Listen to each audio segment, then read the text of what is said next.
Très bien, donc c'est le premier test. Bienvenue à la bibliothèque de Courbevoie pour un événement inédit. Vous allez vivre là vraiment ce soir quelque chose d'unique, celui de découvrir une terre d'émotions, une île intense, la mienne, pour clôturer ce printemps des poètes 2025 qui est sous le thème volcanique.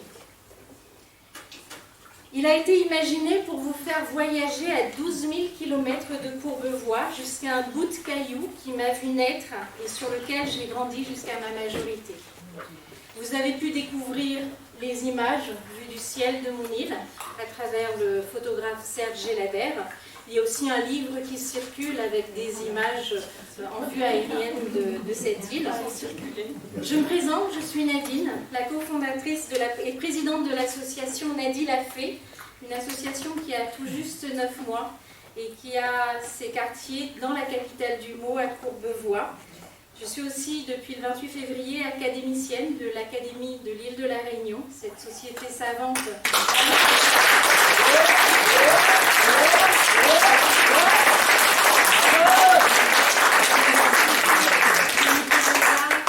Des sciences et de la culture, c'est vraiment quelque chose qui me touche énormément. Donc une mission et un titre qui m'honore et m'oblige. Je voulais avant tout dire un très très grand merci à la ville de Courbevoie qui accueille mon association, qui nous accueille toutes les associations, mais dans des lieux mais juste topissimes. Donc avec cet accès à la culture et aux mots, parce que comme vous l'avez compris, mon association c'est la transmission des mots MOTS, à travers soit l'écriture de slam, de poésie ou de l'oralité à travers le slam. Et nous avons l'honneur, le privilège et le bonheur ce soir d'avoir avec nous Sandrine Penet, qui est l'adjointe au maire, déléguée à la culture et au patrimoine. Sandrine, merci.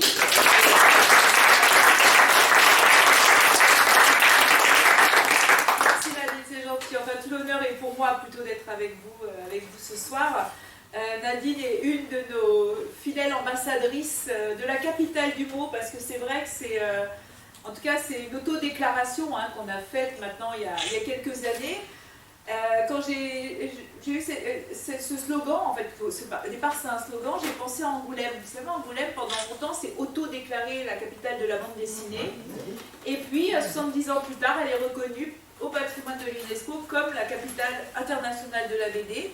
Donc je me suis dit, Courbevoie sera peut-être, dans quelques années, reconnue par l'UNESCO comme la capitale du Meaux. Alors c'est quoi la capitale du Meaux, au-delà d'un slogan?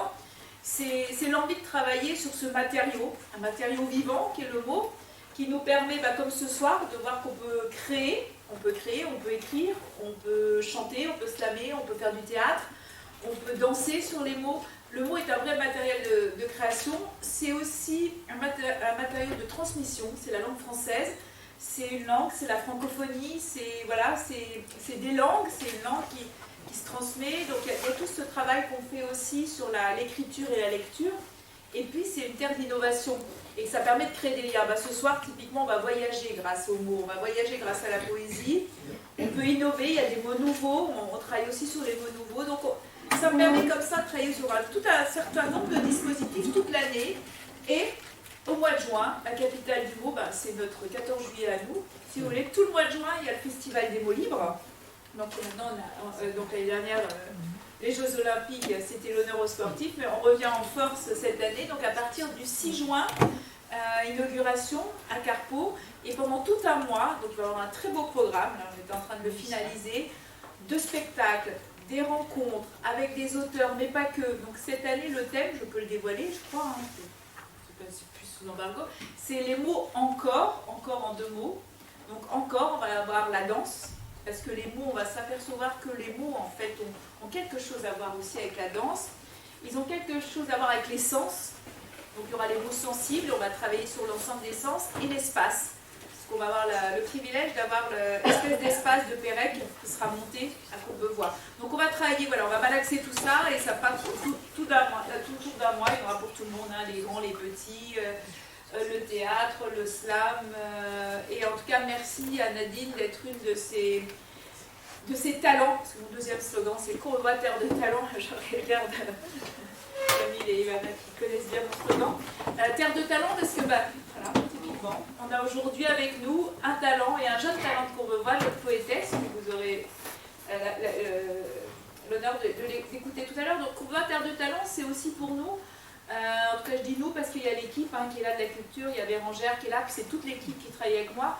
On a à cœur de porter nos talents déjà confirmés, nos talents émergents, les talents en devenir, nos associations. Donc on les accompagne en les subventionnant, mais pas seulement, c'est-à-dire qu'on essaie d'avoir les moyens de trouver des solutions, parce que ces moments-là où on échange ensemble, c'est des moments privilégiés et importants, encore plus importants j'ai envie de dire, par les temps qui courent. En tout cas c'est des moments qui font société, je peux aller jusque-là, qu'il faut qu'on est ensemble, donc c'est important. Donc je suis ravie, on est à la bibliothèque, qui est notre temple du mot, parce que là on est là où il faut.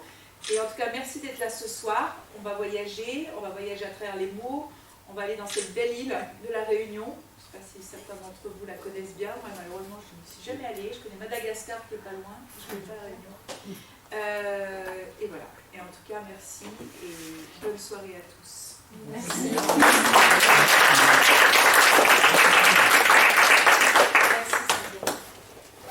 Alors, après ces remerciements, je voudrais aussi remercier ce soir notre trésorier de l'association qui est présent ce soir dans cet événement, et aussi les adhérents et les participants aux ateliers de l'association, parce que c'est grâce aussi à leur contribution que l'on peut vous accueillir ce soir de manière royale, et merci aussi à la ville de Courbevoie pour leur participation. Alors ce soir, c'est de la poésie spectacle, en fait, que l'on va vous proposer autour de l'île de la Réunion, depuis son origine jusqu'à aujourd'hui. Donc vous allez découvrir comment elle est née et comment elle a été peuplée. Je me suis basée en inspiration des textes à partir de 2 livres. Donc ça, c'est l'héritage de mon grand-père. C'est un recueil de poètes de l'île Bourbon, parce que vous comprendrez que mon île s'appelait l'île Bourbon dans le passé. Et à l'intérieur, il y a des poètes illustres de mon île. Et ce sont ces poèmes. J'ai choisi 7 poètes et une seule poétesse, parce qu'il n'y a qu'une seule poétesse qui a été sélectionnée, mise en lumière dans ce recueil. Je vais vous les présenter à travers différentes figures de style de poésie. Et je vais aussi vous présenter 5 femmes, parce que le peuplement se fait à partir de femmes. Et mon inspiration, ça a été sur cette BD, 5 destins de femmes réunionnaises. Et vous allez comprendre aussi pourquoi la Réunion, c'est une multitude, un patchwork d'ethnies, de populations, de couleurs de peau. Et donc tout ça, vous allez le comprendre pendant cette heure-là. Je suis accompagnée pendant cette soirée de 2 acolytes qui sont originaires de l'île de la Réunion. Donc elles vont se présenter elles-mêmes. Nathalie. Bonjour. Avec Nadie, on partage effectivement nos origines et puis surtout le goût des mots. Alors des mots écrits grâce à Nadie et les ateliers, mais aussi des mots partagés et des lectures. Moi, ce que j'adore, c'est lire et lire à haute voix. Donc c'est vrai que quand Nadie m'a lancé ce défi, c'est déjà la première fois où je lis devant autant de monde, j'ai dit oui. Et je lui ai entièrement fait confiance. Et Marie.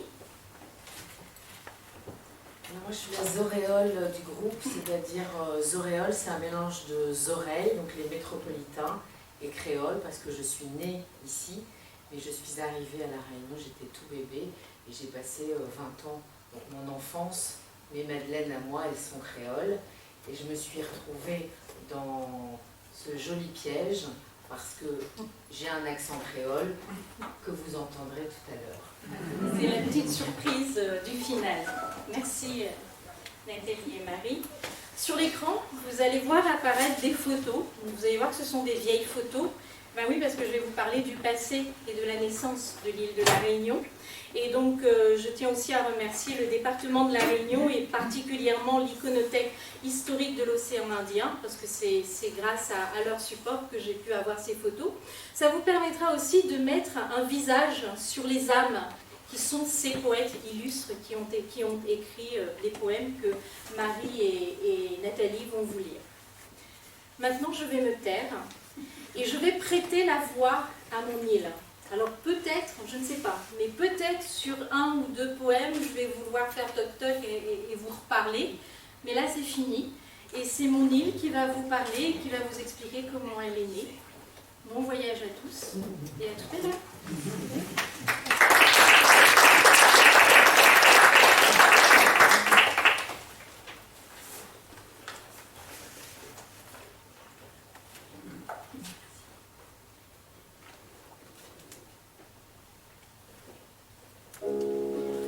Je suis née d'un océan immense et vide, il y a quelques 3 millions d'années. Une gueule de feu s'est ouverte à 4000 mètres de fond, dans un environnement humide, expulsant mon sang rouge écarlate de 2 gorges fissurées. Dans un jaillissement de lave, je suis sortie sans hâte du ventre de notre mère Terre, offrant au fond marin, surpris, un spectacle époustouflant. Le mariage de l'eau et du feu progressait dans un chuintement majestueux, créant ainsi une jolie symphonie, comme guidée par un chef d'orchestre talentueux. Quelques jours avant déjà, les tremblements de la croûte terrestre avaient provoqué des contractions répétées jusqu'à l'explosion de gaz. 2 cavités se sont formées, laissant mon corps prendre place dans un rythme harmonieux. Mon magma parvenait à s'extirper sans difficulté et s'étaler lentement. Au fil des ans, des éruptions successives d'un cratère qu'on appela Piton des Neiges vinrent épaissir ma silhouette jusqu'à dépasser le niveau de la mer. J'offrais ainsi au ciel un nouveau bout de terre qui s'agrandissait en largeur prestement. Sur mon corps, la nature y avait trouvé un terrain accueillant pour s'épanouir sous un soleil omniprésent. J'étais devenue la perle de la mer des Indes, sur laquelle les marins se retournaient quand ils passaient à proximité. Leurs bateaux aimaient faire escale sur mes côtes exotiques, où l'air que j'expirais invitait à un vivre ensemble, tranquille et harmonieux. Aujourd'hui encore, je suis reconnue pour cet accueil chaleureux. Mon piton des neiges s'est progressivement endormi. Les années d'érosion ont réduit ma taille qui atteint aujourd'hui 3070 mètres à son sommet. Un autre point chaud est apparu au sud-est de mon flanc, une petite sœur que l'on appelle la fournaise. De temps en temps, elle se plaît à rugir avec aise, agrandissant parfois notre bout de terre et offrant au monde entier des images d'une beauté intense et légendaire. Les cyclones et le temps ont profondément creusé mes pentes et mes côtes au fil des millénaires, refermant dans mes 3 cirques mon cœur, dénommé Mafat, et mes poumons sous les noms de Salazie et Silaos. Le chemin qui mène au premier n'est toujours pas à ce jour bitumé. Elle se mérite cette randonnée à pied. Les plus friqués ont l'option de l'hélicoptère pour m'atteindre en plein cœur. Quant aux 2 autres sentiers, faut pas avoir peur du vide. Ils offrent à travers des paysages de respiration tout un éventail surprenant de cascades, de falaises, de gouffres et de virages. Intense est l'adjectif dont on use pour me qualifier. Il prend sens particulièrement pour ceux qui viennent dans mon antre s'y frotter, se délestant à ma vue de leurs soucis et rages.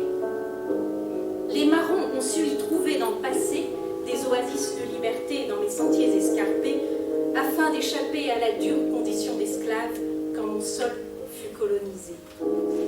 Aujourd'hui, la diagonale des fous prend le relais de la découverte du dénivelé de mes entrailles boisées et fait vivre chaque année aux sportifs entraînés une course déjantée. Une fois qu'on s'est approché de moi, rarement on veut me quitter vers d'autres voies. Ce qui explique pourquoi aujourd'hui je suis surpeuplée. Ainsi je suis née, parée d'une richesse infinie que toutes les autres îles m'envient. Au fil du temps, je suis devenue une femme subtile,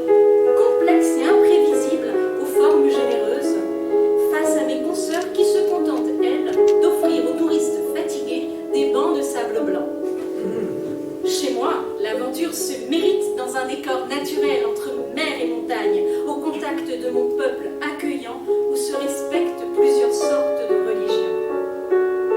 De Dina Morgamine, en passant par Santa Apollonia, puis par l'île Mascareigne, suivie de Bourbon jusqu'à Bonaparte. Portugais, anglais et français ont su tour à tour m'acquérir. Pas toujours dans la paix, chacun imposant alors un nouveau nom à cette île d'Éden que je représentais à leurs yeux. Aujourd'hui, je suis département et région d'outre-mer de la France sous le doux nom d'île de la Réunion. 28 février 2025, j'étais sous l'œil des projecteurs du monde entier. Celui du cyclone Garance flottait au-dessus de moi. Dans sa danse, il était accompagné d'une cour de pluie intense et de rafales de vent explosant le compteur de vitesse à plus de 200 km/h. Jamais auparavant, on n'avait vu de désastre aussi grand. La valse venteuse soufflait tout sur son passage, les arbres se pliaient, lâchant au sol les fruits qui tranquillement mûrissaient sur les pieds. Tout autour, voitures, objets et détritus se voyaient entraînés dans un marécage de boue, offrant au monde entier derrière leurs écrans un spectacle de désolation. Je dois vous avouer que j'ai morflé. Mon corps a été marqué de plein fouet par cette colère du ciel. Mais grâce à mon peuple courageux et résilient, je me relève petit à petit de cette catastrophe naturelle. Laissez-moi encore un peu souffler avec les miens et me refaire une beauté, et promis, je vous accueillerai à nouveau bientôt sur mon sol de paradis.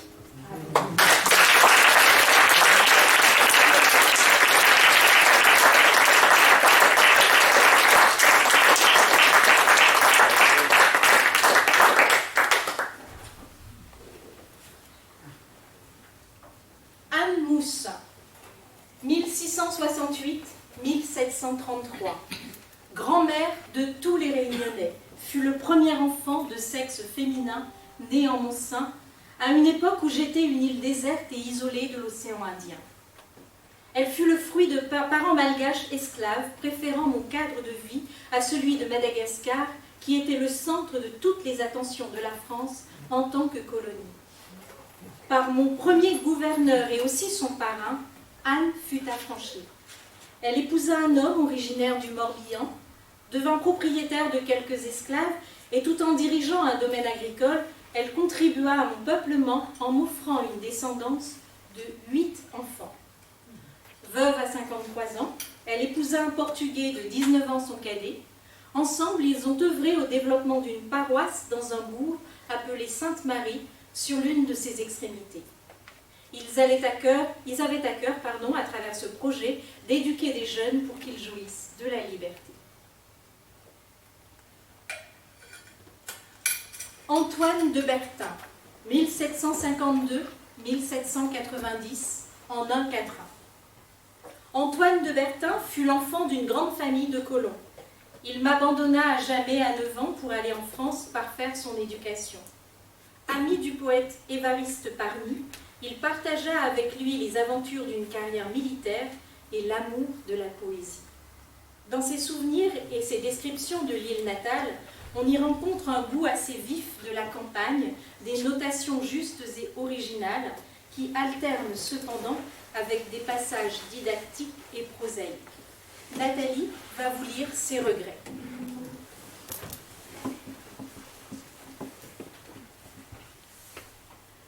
Je n'ai plus désormais, étranger dans la France, de retraite où chanter, ni d'asile où mourir. Ô tristesse, ô regret, ô jour de mon enfance. Hélas, un sort plus doux m'était alors promis. Né dans ces beaux climats et sous les cieux amis, qu'au sein des mers de l'Inde embrasent le tropique, élevé dans l'orgueil du luxe asiatique, la pourpre, le coton, la pourpre, le satin, ces cotons précieux que lave au bord du Gange un peuple industrieux. Cet émail si brillant que la Chine colore, ces tapis dont la Perse est plus jalouse encore, sous mes pieds étendus, insultés dans mes jeux, de leur richesse à peine, avaient frappé mes yeux.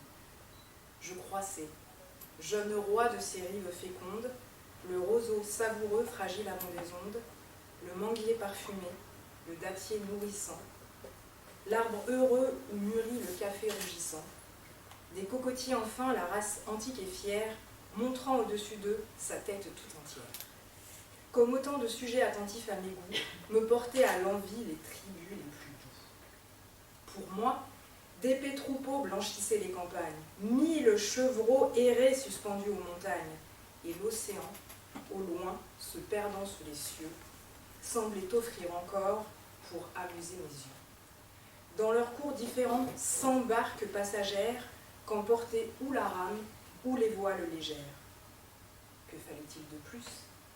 Docile à ma voix, sans esclave choisi, entourait ma jeunesse. Et mon père, éprouvé par 30 ans de sagesse, au créole orgueilleux, dictant de justes lois, chargé de maintenir l'autorité des rois, semblait dans ces beaux lieux égaler leur richesse. Tout s'est évanoui. Trésor, gloire, splendeur, tout a fui, tel qu'un songe à l'aspect de l'aurore ou qu'un brouillard léger qui dans l'air s'évapore.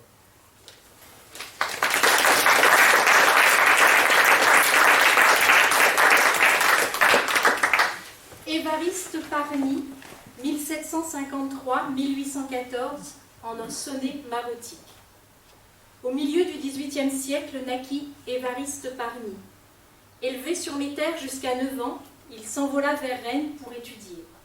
100 fois vive pour devenir prêtre, c'est une carrière militaire qu'il a embrassée. Là-bas, il rencontra le chevalier Bertin, originaire de Lille aussi. À 20 ans, quand il revint sur mon sol, il découvrit l'amour de la poésie et celui d'Esther, dont l'éducation musicale lui a été confiée. Il lui apprit aussi l'amour, mais son père l'empêcha de l'épouser. Il retourna vivre à Paris, ne se plaisant pas dans un environnement où l'on pratiquait l'esclavage. Des affaires de famille l'ont ramené ici. Esther s'était mariée à un médecin, il en éprouva de la rage. Pour l'évacuer, il publia un 4e livre de poésie érotique. Succès immense. L'Académie française l'entraîna dans sa danse. Son atout, celui d'associer un sentiment profond de la nature à l'expression d'une douleur vraie et chaotique. Ces descriptions de la nature bourbonnaise, qu'il a tout d'abord fort peu appréciées, ne se rencontrent guère que dans sa lettre à Bertin de janvier 1775 que Marie va vous lire.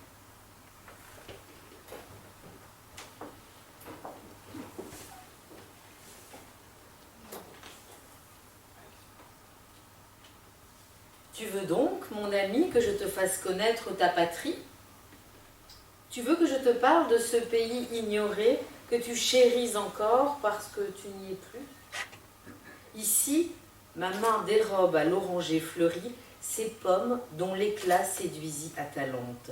Ici, l'ananas plus chéri élève avec orgueil sa couronne brillante.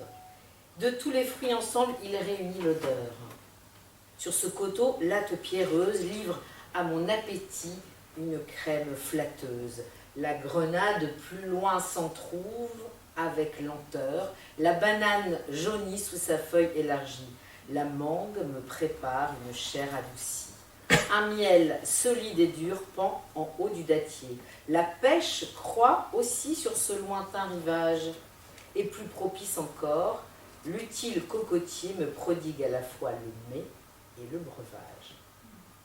D'un côté, mes yeux affligés n'ont pour se reposer qu'un vaste amphithéâtre de rochers escarpés que le temps a rongés. De rares abrisseaux par les vents outragés y croissent tristement sur la pierre rougeâtre et des lataniers allongés y montrent loin à loin leur feuillage grisâtre. Trouvons leur sûreté dans leur peau de valeur.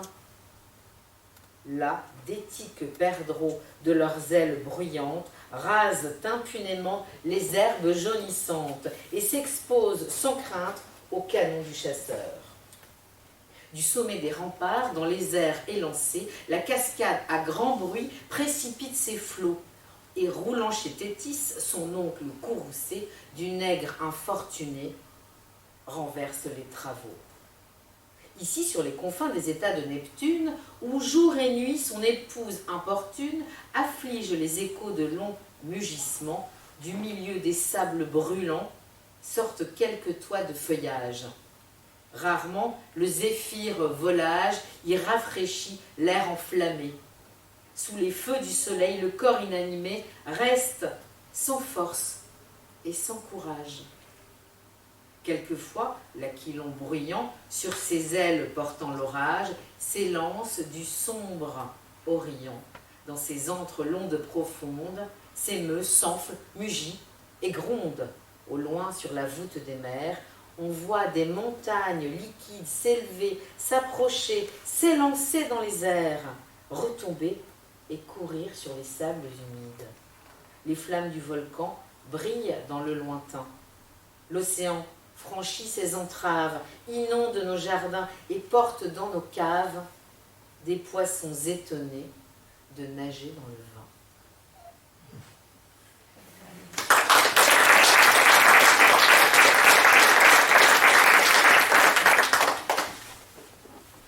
Marie-Monique Jans, dite Célimène, 1807-1864, aussi connue comme la muse de Trois-Bassins. Affranchie par son père qui acheta sa liberté comme un bien, à un moment où mon administration était sous le contrôle des Anglais. 5 ans après, les Français ont récupéré mon sol en butin. La vie de Célimène devint une accumulation de drames sans fin. Séparation de ses parents, décès de son unique sœur, puis du père de sa fille, elle retourna chez sa mère retrouver un peu de paix. De son mariage naîtront 6 enfants dont 2 vont très tôt décéder. Nouvelle épreuve, Célimène devient veuve, mais elle a eu l'idée d'exploiter son génie créole.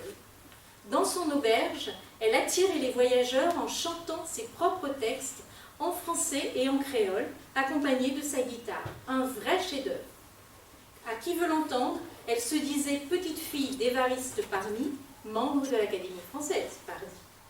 Ainsi, avec une grande liberté de ton dans ses textes souvent incisifs, elle a pu revendiquer l'héritage de celui qui a dénoncé la colonisation et l'esclavage sur mon sol. Auguste Lacaussade, 1817-1897, en une anadiplose. Auguste Lacaussade fut l'enfant d'une fille de couleur, couleur qui entraîna sa non-reconnaissance par son père, originaire de Métropole. Métropole, là où il fut envoyé à 10 ans pour étudier, études secondaires sérieuses, sérieux aussi en poésie à travers ses protestations contre les hontes de l'esclavage, esclavage aboli 31 ans après sa naissance. Naissance et jeunesse dans mon chef-lieu de Saint-Denis, remplacé par la propriété de son père au lieu-dit Chamborne, sur ma côte nord-est pendant les vacances. Vacances à contempler la nature de mes entrailles. Dans mes entrailles, une beauté en consolation à la profonde blessure de sa situation à la naissance. Naissance à l'île Bourbon, mort à Paris, cendre ramenée à La Réunion en 2006. Marie va vous lire ses protestations contre l'esclavage.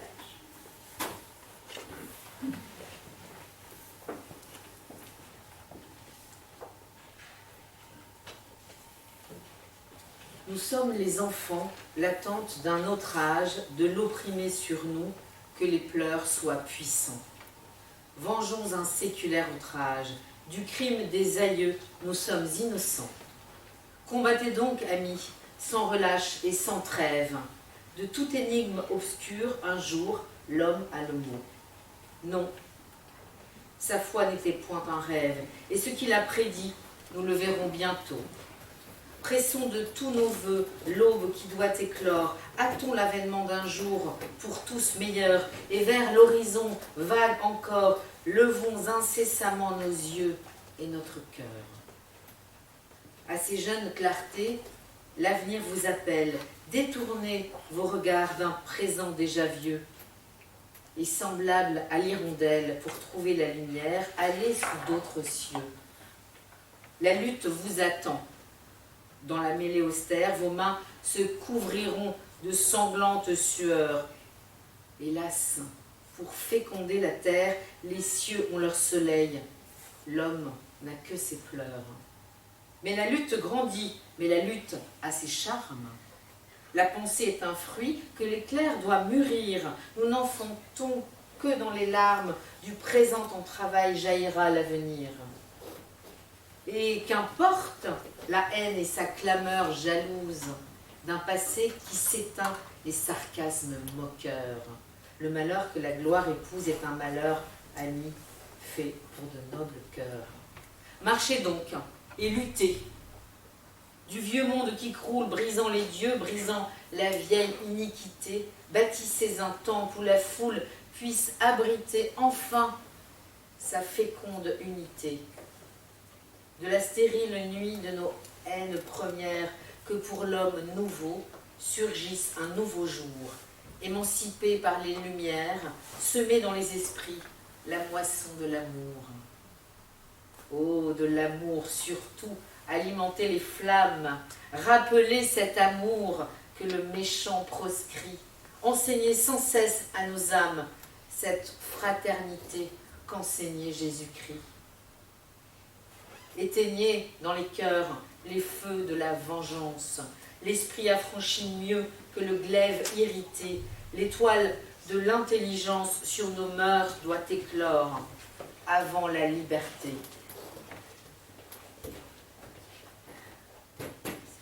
Dites à ceux pour qui le destin fut sévère, à ceux pour qui le sort n'a jamais eu d'affront, que les eaux saintes du calvaire ont ainsi indistinctement coulé pour tous les fronts. Que maudit dans les cieux et maudit en ce monde, pauvre de tout le sang dont il est inondé, l'esclavage est un sol immonde que les regards de Dieu n'ont jamais fécondé.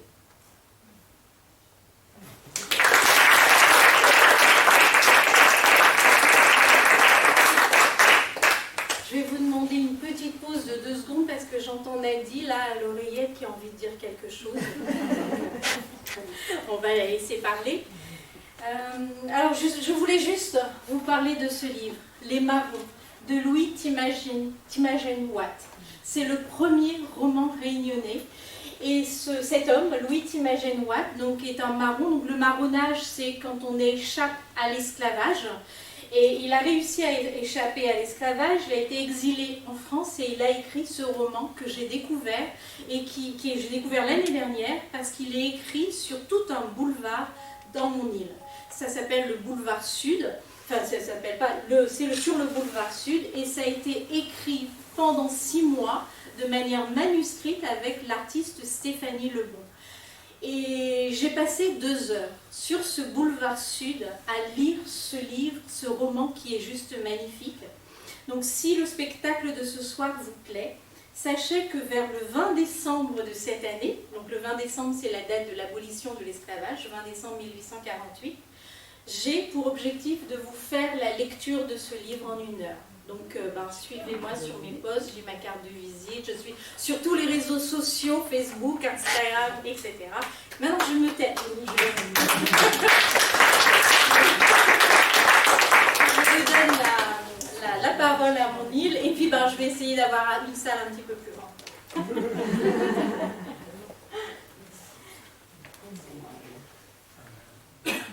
Charles, le comte de Lille, 1818-1894, en 2 haïkus. Charles le comte de Lille, poète réunionnais à l'Académie française, fauteuil de Victor Hugo, des pensées mûries de la nature bourbonnaise.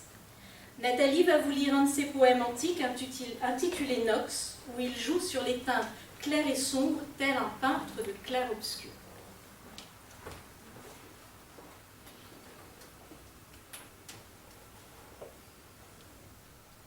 Sur la pente des monts, les brises apaisées inclinent au sommeil les arbres onduleux. L'oiseau, silencieux, s'endort dans les rosées, et l'étoile adorée l'écume des flots bleus. Au contour des ravins, sur les hauteurs sauvages, une molle vapeur efface les chemins. La lune tristement baigne les noirs feuillages, l'oreille n'entend plus les murmures humains. Mais, sur le sable au loin chante la mer divine, et des hautes forêts gémit la grande voix, et l'air sonore aux cieux que la nuit illumine porte le chant des mers et le soupir des bois. Montez, sainte rumeur, parole surhumaine, entretien lent et doux de la mer et du ciel. Montez et demandez aux étoiles sereines s'il est pour les atteindre un chemin éternel. Ô mer, ô bois, songeur, voix pieuse du monde, vous m'avez répondu durant mes jours mauvais. Vous avez apaisé ma tristesse inféconde, et dans mon cœur aussi, vous chantez à jamais.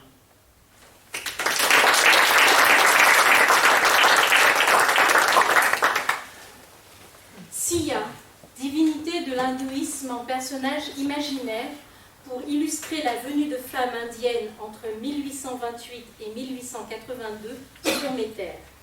En parallèle du développement de l'esclavage, se mit en place une forme de travail sous contrat de 36 mois avec un aller-retour par mer. Un flux de main-d'œuvre d'immigrants indiens qualifiés se porte volontaire. Parmi eux, des femmes en minorité font partie du voyage. Une manière pour elles de s'émanciper des castes, une forme de barrage. Chez moi, elles ont été respectées par rapport à leur culture et religion. Leur cuisine aussi a connu la transmission. Leurs enfants intégrés au sein de la société qui se constituait sur mon sol. Nombreuses sont celles qui n'ont pas eu assez de rémunération pour retrouver en Inde leur maison. Un bon nombre arrivés avec enfants les ont placés dans des familles pour qu'ils grandissent dans de bonnes conditions en devenant créoles. Léon Dierks, 1838-1912, en quelques alexandrins. Élu prince des poètes, ses pères l'ont admiré. D'une jeunesse solitaire, il hérite d'un don, celui de la poésie. Ses rêves sont publiés. Sa sensibilité, toujours, donne le ton. Marie va vous décrire les philaos de mon île sous sa plume.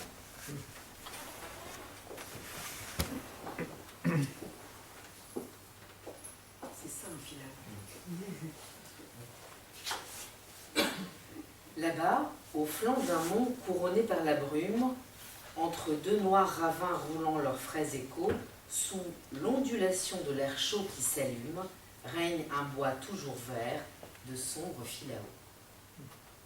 Pareil au bruit lointain de la mer sur les sables, là-bas, dressant d'un jet ses troncs rois des roues, cette étrange forêt, aux couleurs ineffables, pousse un gémissement lugubre, immense et doux.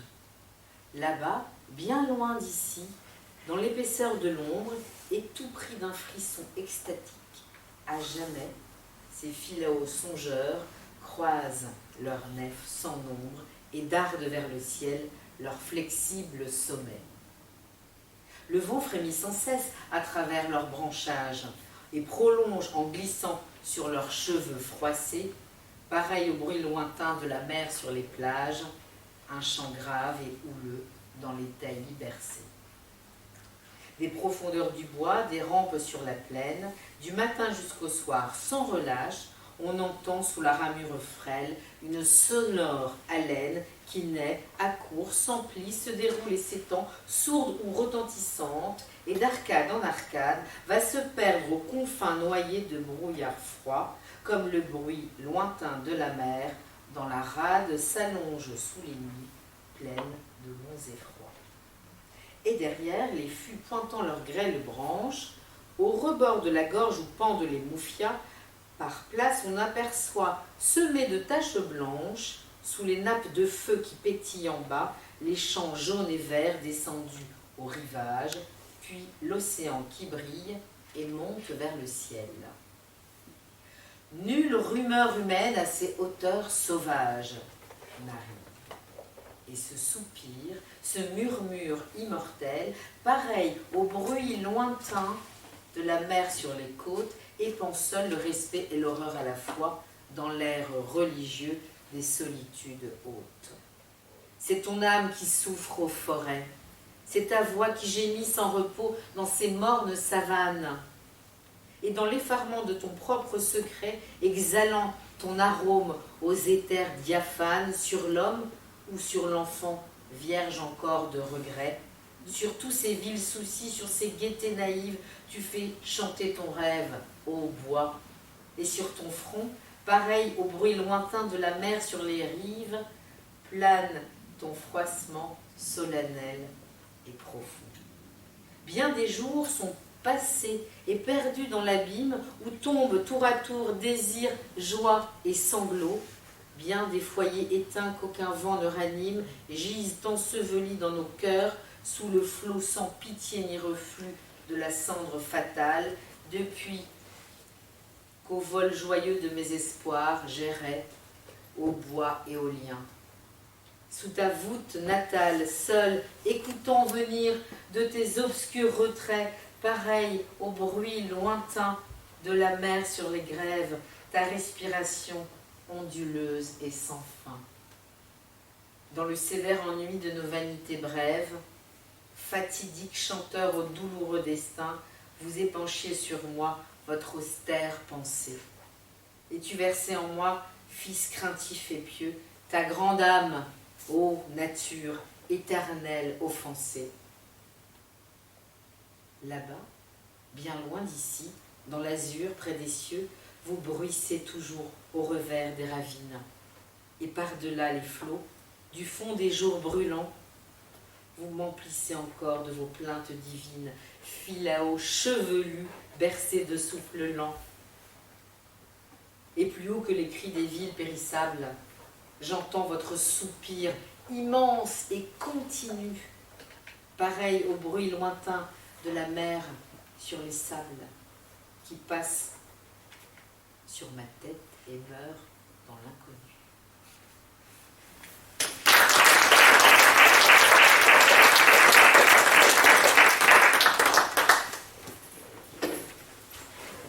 Juliette Dodu, 1848-1909, à 6 mois, quand l'esclavage est aboli un 20 décembre sur mon sol. Son arrivée sur mes terres s'est faite dans une révolution socio-économique pas toujours drôle, avec 60% de mes habitants soudainement affranchis. À 2 ans, son père vers le ciel prend son envol. À 10 ans, avec sa mère et ses frères, elle va s'installer en métropole. Pendant 4 ans, elle vécut en pension religieuse à Paris. Un retour sur mes terres en famille, un nouveau départ vers Lisieux avec sa sœur, à nouveau des retrouvailles ici. Son destin personnel fut bouleversé là-bas par la guerre. Travaillant à l'administration du télégraphe avec sa mère, elle parvint à envoyer des informations au gouvernement de défense quand les Prussiens ont débarqué à Pithiviers. Sa liberté à l'époque dérangeait la terre entière. Mais elle n'en avait que faire. Elle avançait dans la vie avec une indépendance financière. Héroïne de guerre, décorée de la Légion d'honneur, elle s'amusa à alimenter la légende qu'on prenait plaisir dans son dos à façonner. Auguste de Villèle, 1858-1943, en un acrostiche. Auguste de Villèle est né dans mon chef-lieu Saint-Denis. Une arrière-grand-mère créole blanche, richissime et illustre chez nous en la personne de Madame Desbassins, et un oncle qui fut ministre, sont des personnages de son histoire familiale. Toute sa vie, il a arpenté les routes du monde dont il a fait le tour plusieurs fois, et mes sentiers. De sa formation en agronomie, il passa sa vie à prodiguer des conseils aux pauvres agriculteurs. Inde, Japon et Amérique, le beau est ce que son âme a retenu de toutes ses visites. Le seul recueil qu'il a publié est composé de 38 sonnets, avec la couleur et l'éclat des paysages exotiques où le chant de son île apparaît sur bon nombre de pages. Nathalie va vous décrire le paillanqueux, cet oiseau fétiche de mon ciel, sous la plume de De Villèle.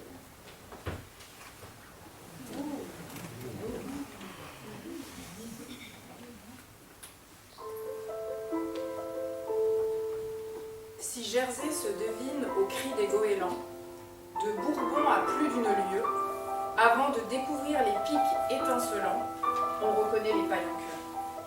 Dès qu'alors du soleil glissant au-dessus d'eux, le profil des monts s'illumine, on voit les blancs oiseaux s'envoler 2 par 2 de chaque gorge de ravine, de celle de la Forge et de celle d'Yvon, comme de celle de Saint-Gilles. Ils volent sur Saint-Paul, traversant l'horizon de quelques coups d'aile agiles, avant de s'élancer vers le flot miroitant en une neigeuse avalanche. Leur vol, qui s'accroît, tourne au-dessus de l'étang comme une grande écharpe blanche. Dans le saphir du ciel, au lever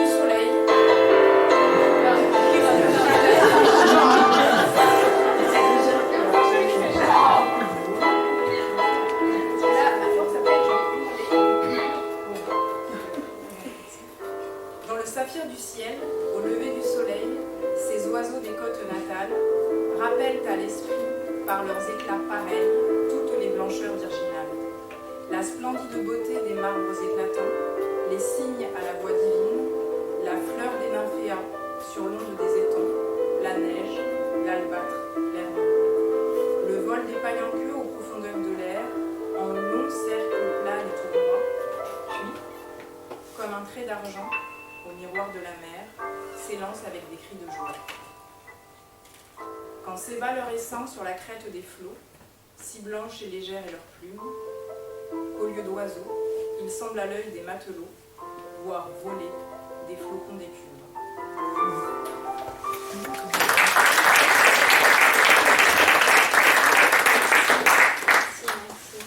Désolée pour la technique, hein.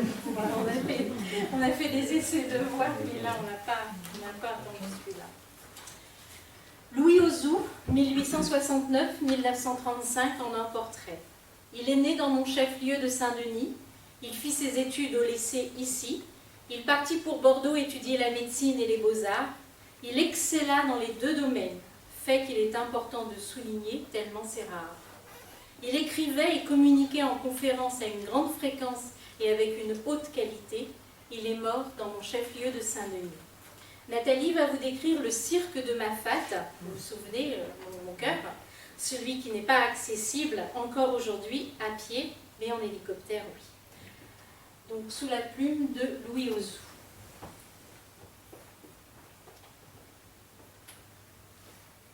Cirque d'enfer, que les déluges, la tempête ont modelé. Chaos de mornes décharnés et d'abîmes sans fond dont les flancs calcinants suent le soufre et s'attendent du pied jusqu'aux fêtes. Cirque de purgatoire, où les humains, les bêtes, à l'exil, à la peur, à la faim condamnés, languissent, expiant le bonheur d'être nés sur un sol sous un ciel aux incessantes fêtes. Cirque de paradis, où mon âme et mes yeux retrouvent un Éden, où les monts glorieux érigent dans l'air bleu leurs signes immortels. Ô cirque, qui confond le lait et la splendeur, pour toi seul s'uniront, battant comme des ailes, éperdument mon sang, mon esprit et mon cœur.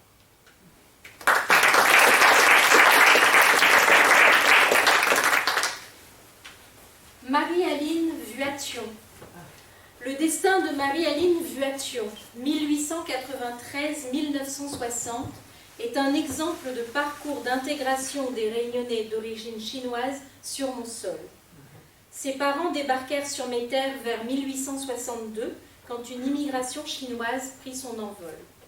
Habitués en Chine à travailler dans le commerce, beaucoup aspiraient ici à faire partie des lettrés de la société. Marie-Aline poursuivit un parcours pour devenir institutrice et en vertu d'une loi sur la naturalisation, elle obtint la nationalité française et à la maison parlait créole. Elle devint ensuite directrice d'école. Logée par la commune et disposant d'une femme de ménage, son nom accéda ainsi à une certaine notabilité. L'entre-deux-guerres vint perturber cette stabilité. Après la mort de son père, Vichy à La Réunion lui fit perdre son travail. En cause, une nationalité française non originaire et au nom de la lutte contre le chômage, les femmes mariées ou en concubinage étaient virées. De quoi la mettre sur la paille. Son compagnon a assuré, elle alla l'aider dans ses travaux agricoles et entre eux, l'amour l'était doux. La vie s'écoula doucement sans faille, jusqu'à ce que les soldats du navire de la France libre vinrent libérer mon petit caillou. Un décret du général de Gaulle réintégra les fonctionnaires virés et Marie-Aline retrouva son poste de directrice d'école jusqu'à sa retraite 3 ans après. Une retraite célébrée avec honneur et sans tabou.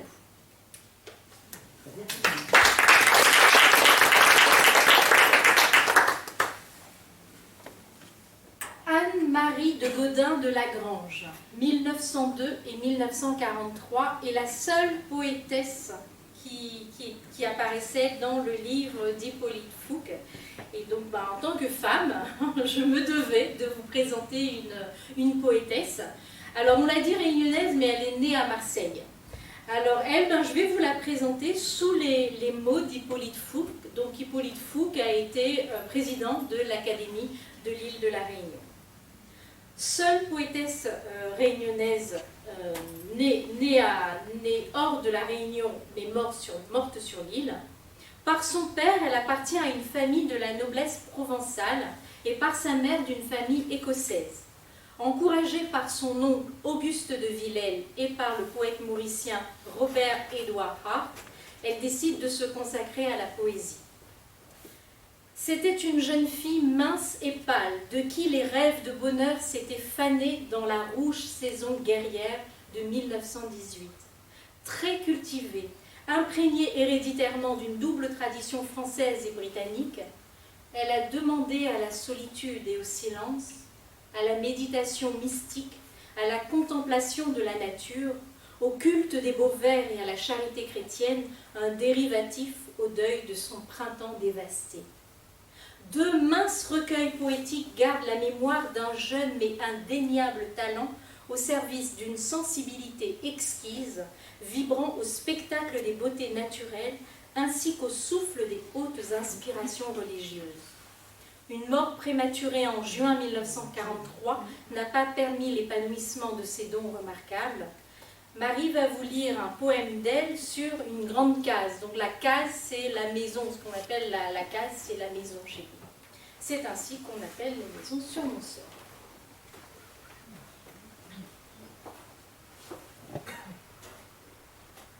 Au creux des vastes houles de Cannes, elle est tout lent de la couleur du champ moissonné. De la saison flétrie, elle est la feuille que le vent oublia parmi les feuilles neuves. Elle est le nid d'ouate et de gazon que l'oiseau de la Vierge suspend dans le manguier. Les petits blancs qui vont pieds nus et suent au gré des pentes entre la grève et la forêt la voient surgir de loin avec des yeux amis. Car aux pèlerins là, aux porteurs de bretelles, aux charretiers dolents comme aux haleurs de pioches, la grande case là-haut dit sa chaumière proche. Près du ravin, des chemins creux, les cases de torchis, de roseaux, de fer blanc, chèvres sur les coteaux se groupent, se dispersent. La grande case, par toutes ses fenêtres, les regarde et leur sourit, sans cesser d'être patricienne en sa solitude. Elle ouvre aux mains ses hautes croisées où se mirent le ciel, la mer et l'arbre en fleurs. Elle sait aux saisons au soleil, il n'est d'autre miroir que l'onde des bassins sous le jambe rose et la prunelle amoureuse des belles filles. La grande case a 100 ans. Depuis 2 siècles, on a vécu sur sa colline. Se souvient-elle encore du temps de ses enfances, de ceux qui les premiers bâtirent en la clairière au bord de la forêt sans âge, avec des troncs géants tout humides de sève, construite en madriers de tamarin, de nattes, revêtue de bardeaux, jumelée de ferrures, la grande case éleva son gabarit, pareil à celui des vaisseaux qui façonnaient jadis sur le rivage, avec les gens du roi, le lascar et l'esclave de Monsieur de la Bourdonnais. Viennent le fol cyclone ou les jours de mousson, quand l'océan frissonne, plume blanche de paille en queue en la rafale, la grande case alors vibre. Elle est sonore comme une carène sous la houle, mais tient bon, car l'amour et la raison ont boulonné sa poutre et rivé sa membrure. Elle rit doucement le long des jours limpides à l'innocent bonheur qui coule en ses vieux os. Par instants, son regard incrédule contemple tout le vert, tout l'azur et toute la lumière qui l'assaille, envahisseur venu par les vastes chemins des bois et de la mer. La grande case est très douce. Elle est douce à leur lassitude et douce à leur... La grande case est très douce à ses hôtes. Elle est douce à leur lassitude et douce à leur labeur. Sur les cœurs inquiets, les fronts lourds de pensée, elle pose ses mains d'aïeul. Elle verse à mon âme un baume ancien d'oraison et de poésie. Si j'ai rêvé parfois de pays inconnus, mon voyage s'achève en l'éternel retour à mon nid de gazon caché dans le manguier. Heureuse, je retrouve à l'aube le rayon couleur de miel sur le palmier, et chaque soir, heureuse, je m'endors aux flûtes de grillons. Horizon bruissant d'inaudibles clameurs, votre mystère insidieux me frôle en vain. Je fleuris ce matin comme hier et toujours les portraits des aïeux. Pensivement leurs yeux me font un souvenir d'immuable demeure.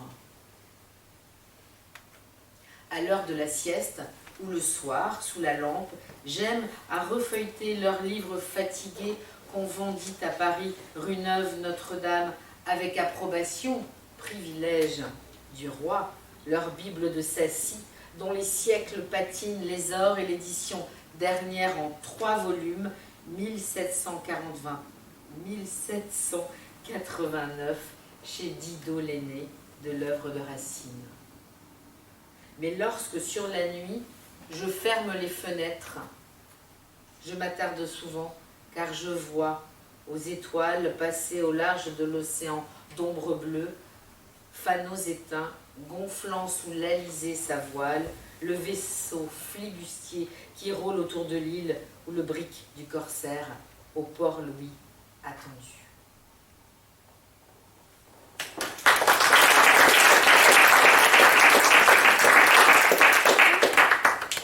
Cette performance poétique prend fin. Donc mon île vous remercie pour toute son attention. Je remercie mon île d'être venu vous expliquer un petit peu sa naissance à aujourd'hui. Le dernier poème qui va être lu pendant cette performance, c'est le mien. Je suis toute heureuse d'avoir été publiée donc, dans ce recueil l'année dernière. C'est un recueil qui s'appelle « Les poètes font société ». C'était un appel à texte entre les 2 élections de l'année dernière, l'été dernier. Et un de mes textes a été retenu. J'étais dans le jardin de mon père, j'étais sur l'île, et les oiseaux m'ont envoyé des mots pour écrire le texte, et le texte a été retenu. Il a été traduit en créole, donc la langue régionale, le patois, notre patois réunionnais. Et j'ai l'immense bonheur que Marie va vous le lire en créole réunionnais. Si vous voulez le lire en français, ça ne sera pas ce soir, mais il est disponible dans le recueil. J'ai quelques exemplaires, il n'y en aura pas pour tout le monde, mais j'ai moins de 10 exemplaires pour ceux qui voudront l'acheter. Il coûte 9 €. Vous venez me voir. Sinon, vous le demandez dans votre librairie préférée. Marie, merci pour cet honneur et ce cadeau.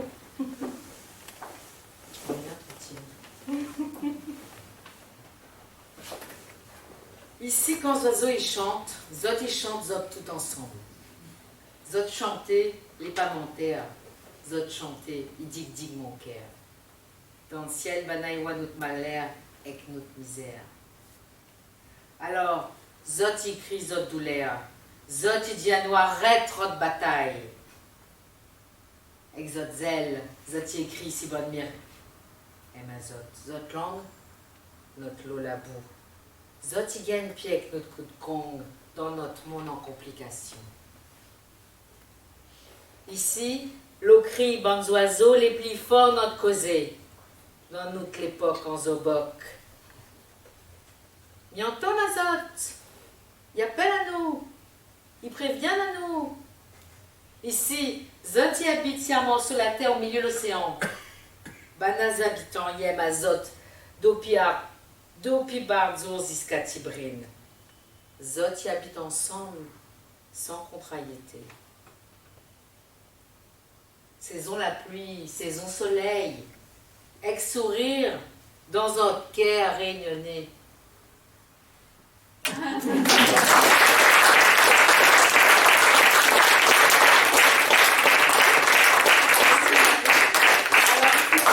que je vous dise que la traduction a été faite par une amie très chère qui vit sur l'île, qui s'appelle Corinne Infante. Je me devais aussi vous le dire. Merci. Merci infiniment pour votre présence.